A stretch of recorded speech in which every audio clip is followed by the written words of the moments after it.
Saksikan terus BGS Tulungagung Channel. Jangan lupa untuk like dan subscribe di BGS Tulungagung Channel. Mantap. Yes. Jangan lupa like, comment, and share channel BGS Tulungagung Channel. Karena ini adalah peringatan Isra Mi'raj Kanjeng Nabi Muhammad SAW dan dengan tema jejak-jejak langit, ada baiknya saya berikan prolog atau pengantar terlebih dahulu. Jadi sebelum terjadinya peristiwa Isra Mi'raj itu, sebelumnya didahului dengan peristiwa yang menyedihkan, yaitu peristiwa meninggalnya orang yang dicintai oleh Kanjeng Nabi. Yang pertama adalah istrinya Khadijah yang telah 27 tahun menemani Kanjeng Nabi Muhammad.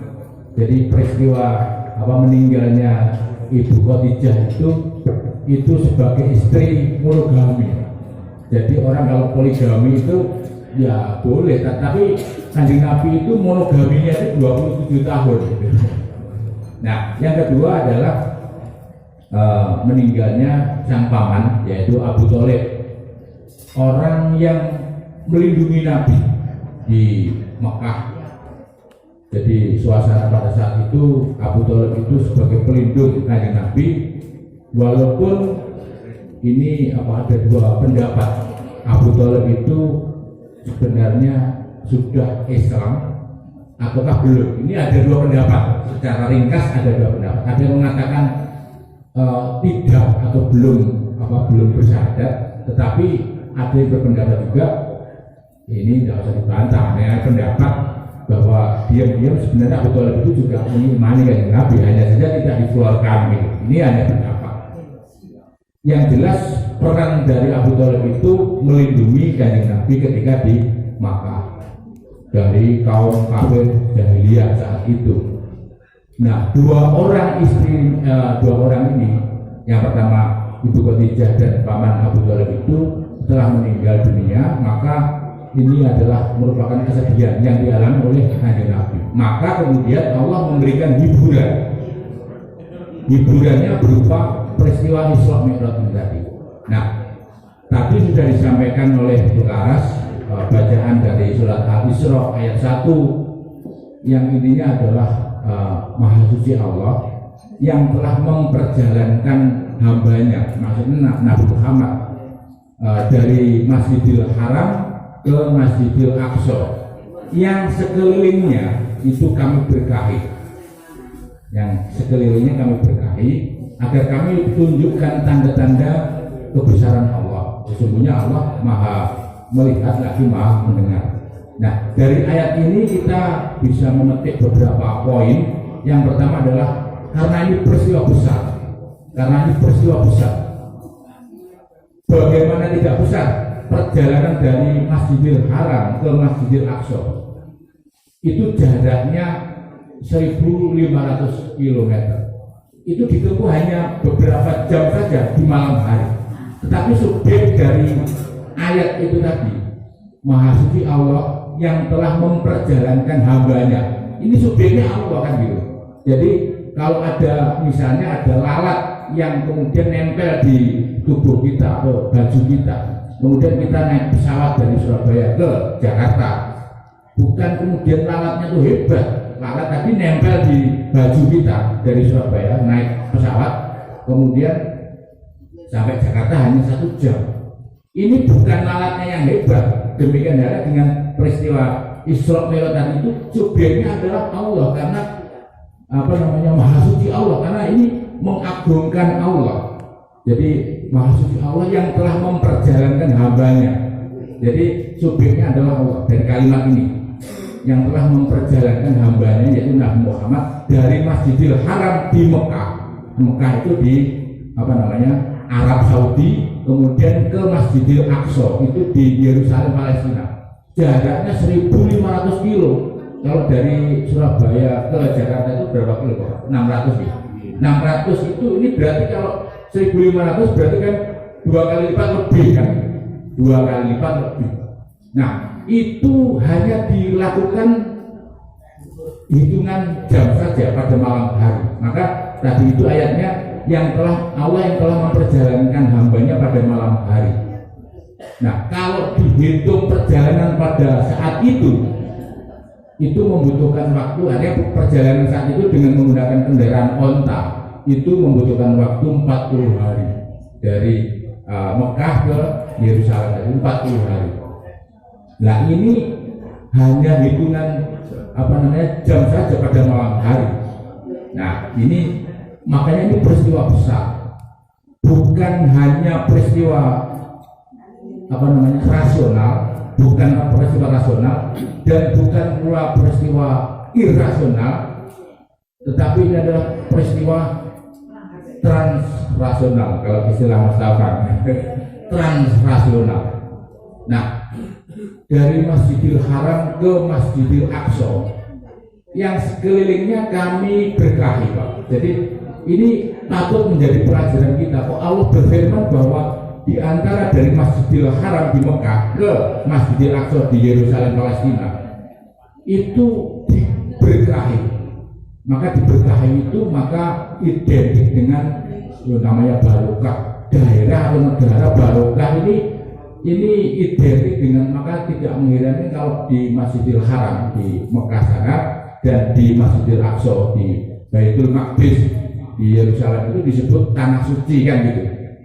Karena diberkahi, maka tidak mengherankan pula bahwa para nabi rasul itu yang banyak turun di Timur Tengah.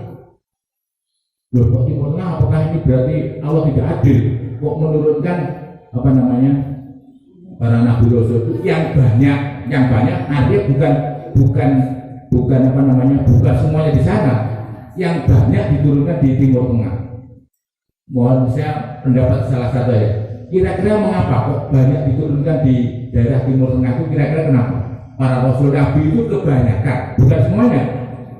Apakah di yang lain itu tidak ada nabi rasul? Ada. Jadi rasul itu jumlahnya 313 rasul. Kalau nabi itu jumlahnya 124.000 tersebar di seluruh dunia. Tetapi kebanyakan, kenapa kok di Timur Tengah? Mungkin ada pendapat salah satu ya, mohon. Kira-kira kenapa? Kenapa waktu Nabi Rasul itu kebanyakan di Timur Tengah? Padahal tadi Allah menyebutkan dari Masjidil Haram di Mekah sampai ke Masjidil Aqsa di Yerusalem Palestina itu kami berkahi. Artinya di situ tanah suci. Dan kok kemudian itu dari Masjidil Haram di Mekah sampai ke Masjidil Aqsa di Palestina ini disebut tanah suci. Kemudian banyaknya para nabi rasul juga di sana. Tetapi mengapa kok di sana? Tidak yang lain-lain. Kebanyakan. Ada yang berdebat, Bapak Pak Yaman. Mengapa para nabi rasul itu kebanyakan kok di Timur Tengah? Mas Hadi? Saya. Iya. Karena Gusti Allah berkehendak makakan. Ya, benar. Nah, yang jelas begini. Yang jelas ini pengantar saja sebelum nanti sambil menunggu Pak Teguh dan Pak Anak. Yang jelas para bapak dan ibu, mengapa kok di Timur Tengah? Karena masyarakat Timur Tengah itu paling begeduk di dunia. Nah, Kanjeng Nabi itu kan manusia yang paling mulia. Kanjeng Nabi itu Nabi akhir zaman. Jadi setelah Kanjeng Nabi itu tidak ada nabi lain, tidak ada nabi lagi. Nah, Kanjeng Nabi Muhammad SAW itu yang kemudian jadi peristiwa Isra Mi'raj itu terjadi tahun ke-10 atau ke-11 masa kenabian. Tahun ke-10 atau ke-11 masa kenabian. Itu diturunkan di Mekah. Kanjeng Nabi itu diturunkan di Mekah. Ini Rasul pamungkas. Mengapa kok di Arab? Karena ada tiga hal Bapak Ibu. Yang pertama, masyarakat jahiliyah saat itu. Ini sangat penting saya kira. Yang pertama adalah masyarakat jahiliyah, kafir jahiliyah saat itu mengingkari terhadap tauhid ketuhanan. Jadi kalau Islam itu mengajarkan monoteisme, artinya menyembah satu Tuhan, tetapi yang terjadi pada saat itu yaitu politeisme, menyembah banyak T kecil, T-nya berupa berhala-berhala. T kecil sampai pada suatu saat ada kontes berhala itu jumlahnya 365 berhala yang disembah itu jumlahnya banyak sekali 365. Ini menyalahi konsep tauhid tadi. Yang kedua, menyalahi konsep ibadah.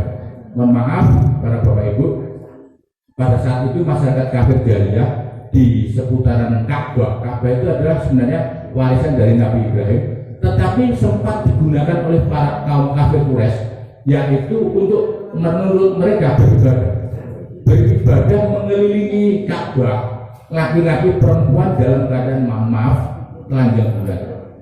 Laki-laki perempuan maksud mereka adalah beribadah. Kemudian apa yang terjadi adalah kumpul kebun. Ini kesalahan yang kedua. Nah, kesalahan yang ketiga, masyarakat kaum kafir jahiliyah saat itu dikenal sebagai masyarakat yang paling kejam di dunia sebelum dan sesudah. Ini puncaknya di situ itu, gitu. Puncaknya. Mengapa di situ itu? Karena pada saat itu kaum kafir jahiliyah itu, mohon maaf, merasa gengsi atau merasa malu kalau mempunyai anak perempuan.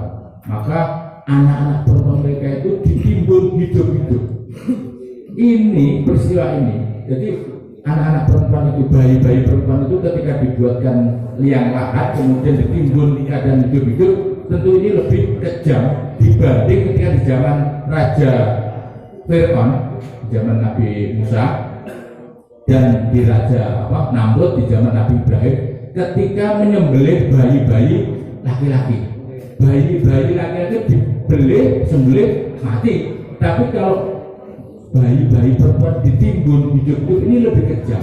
Nah, ini ada tiga hal itu peristiwa yang kemudian disebut kaum kafir jahiliyah, sehingga orang yang paling mulia itu diturunkan oleh Allah di Mekah. Gitu. Ini gambaran prolog sebelum terjadinya peristiwa Isra Mi'raj itu tadi. Gambaran dari hiburan yang diberikan oleh Allah kepada Nabi Muhammad SAW. Yang kedua, ini apa namanya? Walau alam ini, tapi saya membaca sumbernya bahwa sebelum peristiwa Isra Mi'raj itu ternyata ada perdebatan antara langit dan bumi. Kok ya iso lho, ini digambarkan langit dan bumi itu perdebatan. Aku lebih apik dibanding awakmu. Langit kata langit. Loh, apik aku, bumi enggak. Terjadi perdebatan, saling membanggakan dirinya. Kemudian sampai akhirnya, loh kok kowe apik piye? Nah, bumi begitu. Loh aku di sini ada bintang, ada langit, ada bintang, matahari, ada bulan. Wah, aku di sini juga ada sungai, ada emas, ada segala macam. Nah, puncaknya akhirnya bumi mengeluarkan senjata pamungkasnya. Aku lebih baik daripada kamu. Aku di bumi ini ada Kanjeng Nabi Muhammad yang ini adalah kekasih Allah.